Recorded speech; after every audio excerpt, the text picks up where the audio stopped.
Hello everyone, welcome to economics by Vishan Arpita. सो आज की वीडियो के अंदर हम Samuelson model of business cycle के बारे में देखेंगे।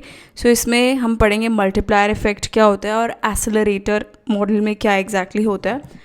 सो जो सैमुअल्सन थे उन्होंने डिस्क्राइब किया कि किस तरीके से जो मल्टीप्लायर है और एक्सेलरेटर इंटरैक्ट करते हैं एक दूसरे के साथ कि वो जनरेट कर सके income, and due to which consumption increase होगी। लोगों की अगर इनकम बढ़ेगी तो कंजम्पशन भी इंक्रीज हो जाएगी, साथ ही साथ में इन्वेस्टमेंट भी बढ़ जाएगी। सो उन्होंने बताया बेसिकली कि दो फैक्टर्स जो होते हैं वो रिस्पॉन्सिबल होते हैं जिसकी वजह से फ्लक्चुएशंस जो है इकोनॉमी में क्रिएट होती है। Now let's talk about the multiplier effect. So term multiplier का मतलब है, ये जो कॉन्सेप्ट था इसके अंदर बेसिकली ये चीज़ बता रखी है कि जैसे पब्लिक या प्राइवेट इन्वेस्टमेंट बढ़ती है तो उसका पॉजिटिव इम्पैक्ट होता है इकोनॉमिक ग्रोथ के ऊपर। So general economy as a whole जो है उसमें हमें इकोनॉमिक एक्टिविटी ज़्यादा देखने को मिलती है, as well as aggregate income भी बढ़ जाता है। सो यहाँ पे क्या हो रहा है कि इन्वेस्टमेंट की वजह से इकोनॉमिक ग्रोथ हो रहा है। So that is multiplier effect. So multiplier जो है वो बेसिकली एक दिस वाज एन अटेम्प्ट जो कि वो चीज़ बताता है कि कैसे जो मल्टीप्लायर है उसका क्वांटिफाइंग इम्पैक्ट पड़ता है। मतलब बेसिकली इन्वेस्टमेंट होती है तो उसका aggregate income and economic development में कैसे इफेक्ट पड़ता है। So for this multiplier effect is use to major.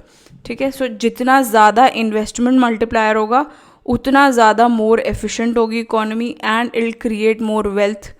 पूरी इकोनॉमी के अंदर वेल्थ ज़्यादा बढ़ जाएगी क्योंकि इन्वेस्टमेंट बढ़ रही है तो इकोनॉमिक ग्रोथ होगी। सो दैट इज़ जो हमने बात करी, दिस इज़ मल्टीप्लायर इफेक्ट। और आगे जो हम पढ़ेंगे that is accelerator model which is opposite of this, कि यहाँ पे इन्वेस्टमेंट हो रही है उसकी वजह से इकोनॉमिक ग्रोथ हो रही है, वहाँ पे इकोनॉमिक ग्रोथ की वजह से इन्वेस्टमेंट बढ़ेगी।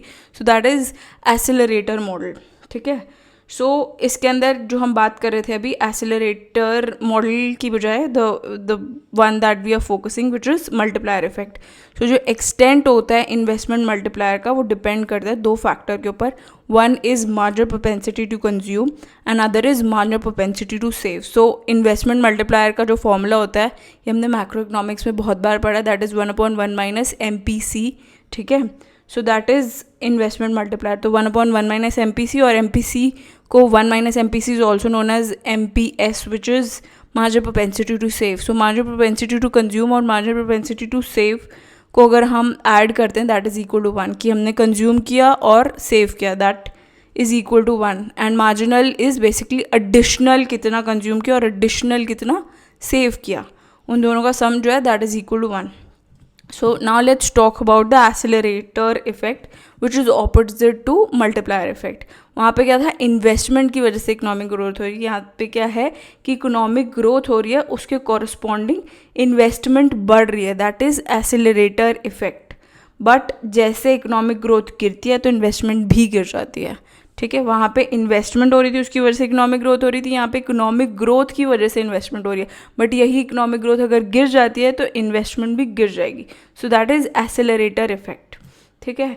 सो कैसे एक्सेलरेटर इफेक्ट होता है, दैट इज़ अगर एक फर्म जो है वो देखती है कि डिमांड जो है वो बढ़ रही है तो वो एक्सपेक्ट करेगी कि डिमांड जो है वो मेंटेन होनी चाहिए, तो उसको फुल कैपेसिटी को मेंटेन करने के लिए वो आज कुछ ना कुछ इन्वेस्ट करना स्टार्ट कर देती है। सो उसको मीट करने के लिए, उस ग्रोथ डिमांड को मीट करने के लिए वो कंसिडरेबल इन्वेस्टमेंट आज करती है। So that is how accelerator effect occur होता है। ठीक है। सो बट सैमुअल्सन ने दो कॉन्सेप्ट्स बताए थे विच इज़ ऑटोनमस एंड दूसरा इज़ डिराइव्ड इन्वेस्टमेंट। इस मॉडल को एक्सप्लेन करने के लिए, ऑटोनमस इन्वेस्टमेंट होती है इन्वेस्टमेंट जो कि that is undertaken due to the external factors, जैसे कोई न्यू इन्वेंशन हो गई टेक्नोलॉजी के अंदर, प्रोडक्शन प्रोसेस या प्रोडक्शन मेथडोलॉजी जो है, मेथड्स जो हैं वो डिफरेंट आ जाते हैं, उसकी वजह से जब इन्वेस्टमेंट होती है because of external factor that is known as autonomous investment. On the other hand derived investment जो है दैट इज़ इन्वेस्टमेंट जो कि की जाती है कि जो भी कंज्यूमर की डिमांड है उसको मीट करने के लिए जो की जाती है दैट इज़ डिराइव्ड डिमांड, कि कल को लोग ज़्यादा डिमांड करेंगे तो आज हम इतना इन्वेस्टमेंट आउटले कर देते हैं, दैट इज़ डिराइव्ड इन्वेस्टमेंट। ठीक है।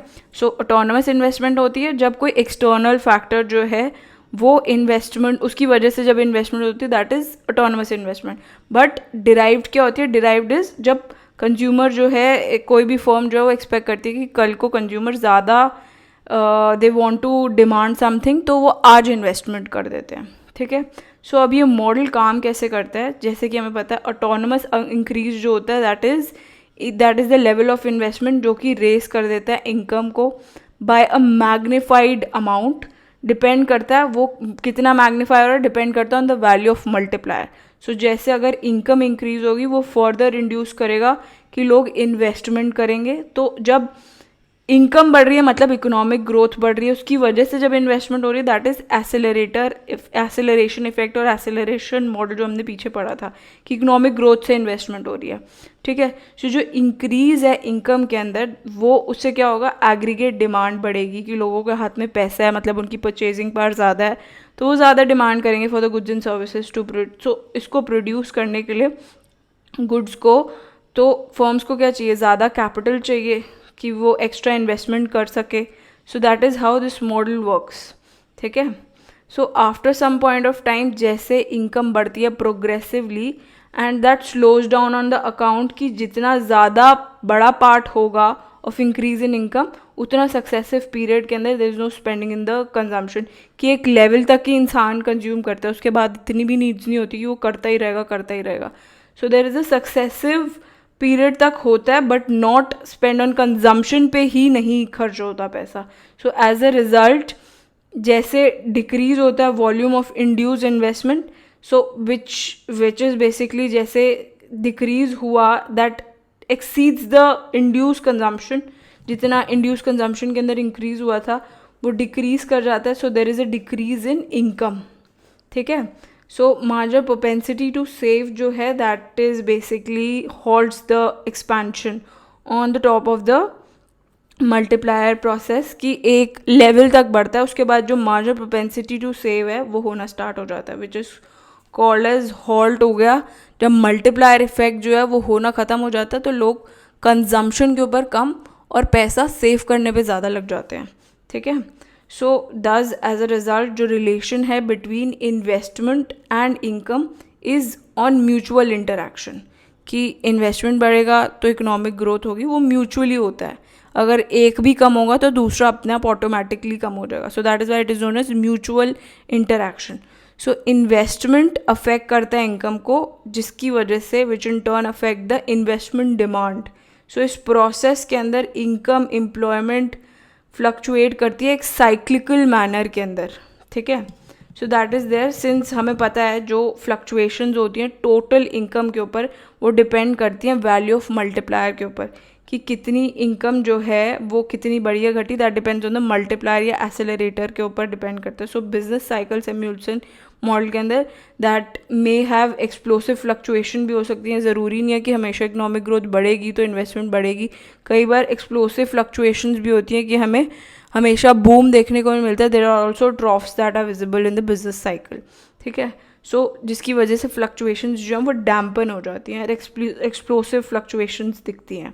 सो सैम्यूल्सन ने इस मॉडल के अंदर कुछ अजम्पशंस ली थी। फर्स्ट इज़ कि कोई भी प्रोडक्शन कैपेसिटी नहीं है, एटलीस्ट एक लैग लिया जाता है इन the consumption and at least 1 year lag रहता है in the increase in the demand for consumption and investment, की ये नहीं मान रहे कि एक साल में ही कंजम्पशन एंड इन्वेस्टमेंट बढ़ जाती है, एक या एक से ज़्यादा साल लगते हैं to increase in demand for कि कंजम्पशन एंड इन्वेस्टमेंट जो है वो बढ़ेंगे, ठीक है। और गवर्नमेंट की कोई इंटरवेंशन नहीं है, ना ही कोई फॉरेन ट्रेड है, इकॉनमी जो है वो क्लोज्ड है, ठीक है। आई होप आपको अच्छे से समझ में आया होगा। Thanks for watching, bye bye.